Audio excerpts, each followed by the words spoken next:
Punja, avez-vous vu Dieu demandai-je. Si oui, pouvez-vous faire en sorte que je le voie? Je suis prêt à payer n'importe quel prix, même de ma vie, mais votre rôle est de me montrer Dieu. Non, me répondit-il, je ne peux pas vous montrer Dieu ou faire en sorte que vous le voyiez, car Dieu n'est pas un objet pouvant être vu.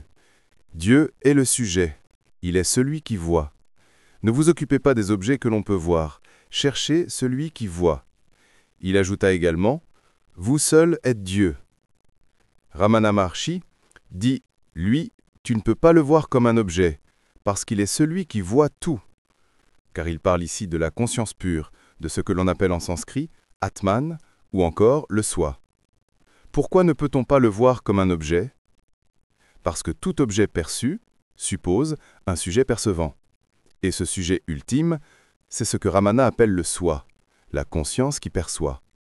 Or, tout ce que tu peux voir, penser, émotion, image mentale, sensation, monde extérieur, est un objet dans la conscience. Mais qui perçoit tout cela? Ce témoin silencieux, immobile, présent même quand tout change, ne peut pas être vu comme un objet, car c'est lui qui voit tout. L'analogie de l'écran. Ramana utilise parfois une analogie. Le soi est comme un écran de cinéma. Les images, les émotions, les actions passent, mais l'écran ne change jamais. Tu ne peux pas voir l'écran comme un objet parmi les images. Il est ce sur quoi tu reposes, ce qui permet même aux images d'apparaître. Le témoin ultime. Dans cette perspective, le soi n'est pas un objet que l'on te pointait. C'est la conscience même, sans forme, sans limite, sans attribut. Ce n'est pas toi en tant que personne, mais le fondement de toute expérience, l'évidence d'être, l'arrière-plan silencieux. Conclusion.